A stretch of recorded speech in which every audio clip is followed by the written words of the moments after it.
When Battle Mode was first announced for Doom Eternal, I was scratching my head. I could not understand why they would ditch Deathmatch. But was this the best decision that id Software could have made? In this video, we're going to talk about just that.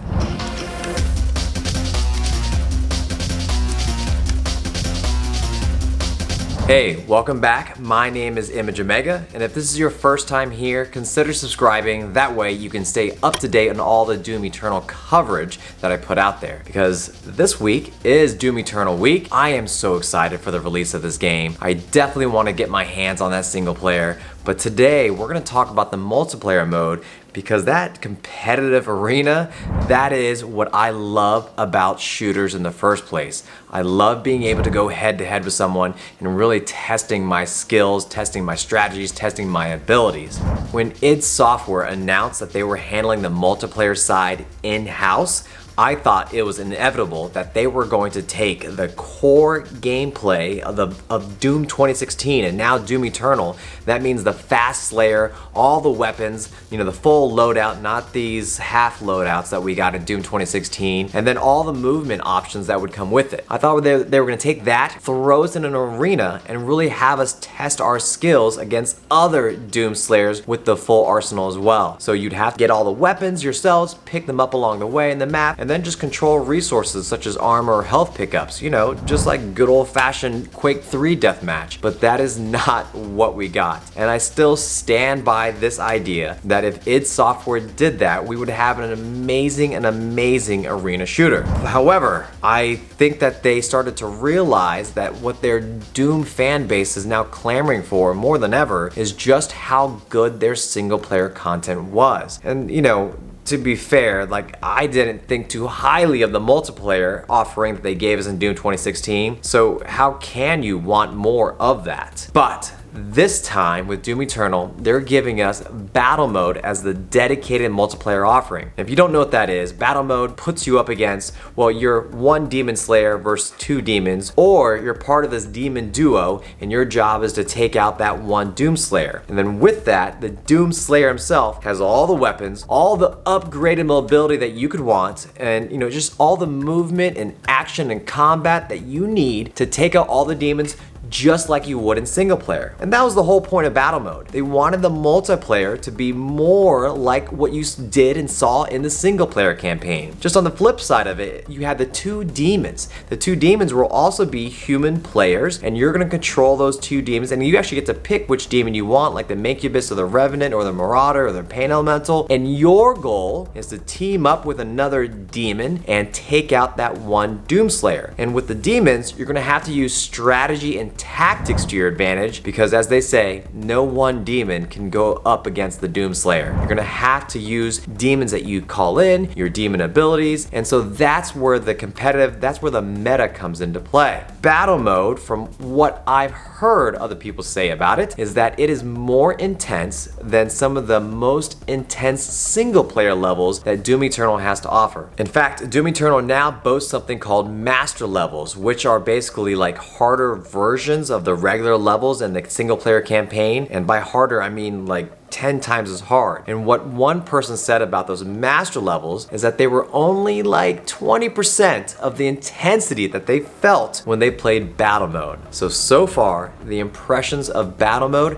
have been overwhelmingly positive. That bodes well. That tells me one thing, that if id Software really got the true essence of its single player goodness and brought that to the multiplayer competitive aspects, well, you're probably going to be pulling in a huge fan base that not only loves the single player, but will be all about Battle Mode, even if it's just to watch it. So now you'll have this giant community kind of backing any sort of streams or tournaments that are put on the line featuring Battle Mode. So now we've established that Battle Mode is fun, and now you can start to see that Battle Mode is watchable. That's a huge important element, because there's so many shooters out there, it's very hard to keep track of what's going on, especially if you're not into it. I mean, take Brazilian Jiu-Jitsu for example. And if you don't know too much about Brazilian Jiu-Jitsu, when you watch two guys compete in jiu-jitsu, it basically looks like they're aggressively hugging each other. If you don't know what you're looking for, you don't know what they're going for. And so sometimes with some of these competitive shooters out there, that's kind of what you got. You got some great elements, some great fast-paced gameplay, but most people could watch that and not really understand what was going on. So Doom Eternal hopes to change that, and one way they're doing that is making the player count very small. Every single match is going to revolve around 3 players,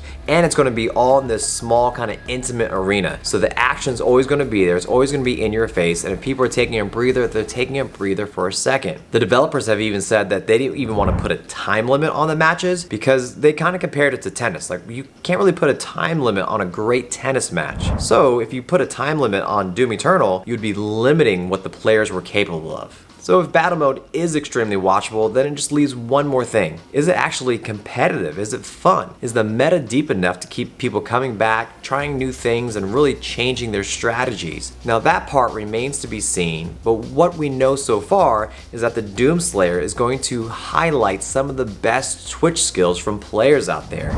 If you have good aim, if you had good movement, you're going to do very well against those two demons. I would say that the Doomslayer has a huge advantage. People that have already played battle mode say that the demons were often wrecking the Doomslayer. Like, the Doomslayer didn't really have a chance. They didn't know how to pick up the win. So that can only mean one thing, that we're probably going to see a lot of 50-50 back and forth matches once battle mode is released to the public. And that's exciting, because that is going to mean that the matches will be competitive. That is going to mean that strategies will continue to unfold, and we're going to continue to find new things. Plus, in between rounds, you can choose kind of different special abilities that can really change how a match is played, or how each individual match is played compared to another match. So already you have a huge amount of possible strategies, and that's where things definitely get very exciting. Now from a tournament standpoint, I have no idea how they're going to get competitive teams together. I mean, are they going to say, like, there's teams of 2 and then 2 people versus one of the people from the other team to be the Slayer, and then they take turns? I don't know, but I am sure excited to find out. And I know that the developers over at id Software have already thought about this and are already planning for tournaments to happen at QuakeCon. So I can only imagine that other people will find a way to compete with battle mode, and it should be a lot of fun. So battle mode is already said to be fun. It's already said to be competitive, and that the Doomslayer vs Demons matches go back and forth. And if the strategy and meta is there, coupled with the Twitch skills that you'll see from different players, we could have a classic in the making. Multiplayer games like League of Legends, Fortnite, and Dota, they have huge competitive followings because it's so easy for people to get into. There's a huge casual fan base, and I know that's what Doom Eternal's battle mode needs to succeed. If Doom Eternal hopes to be competitive, or at least have a big competitive following, it needs to pull in the casual fan base. Again, like I said, at least just to watch it, to be able to understand it, see what's happening, and really want to cheer on the individual personalities that they will be playing in battle mode. All of that is pretty exciting to me. I can't wait to get my hands on battle mode. I think it's going to be a game changer, and it really could be the best decision that id Software made. It broke my heart when they didn't go with traditional deathmatch for Doom Eternal, but I get it. I understand why they didn't go that route. They already have Quake champions for that, and they're tired of seeing just the best Twitch skills versus the best Twitch skills. Now we're gonna see the best Twitch skills versus the best strategy and team composition. It's going to be some pretty exciting stuff. Battle mode has a lot to promise, and I really can't wait to see it unfold. And what I promise I'll be doing is really analyzing the meta and diving into the gameplay as much as possible, because I want to see just how well this can turn out. Anyways, I really do hope battle mode is that exciting. My name again is Image Omega. Thank you guys for checking this out, and I hope to see you guys in the next video.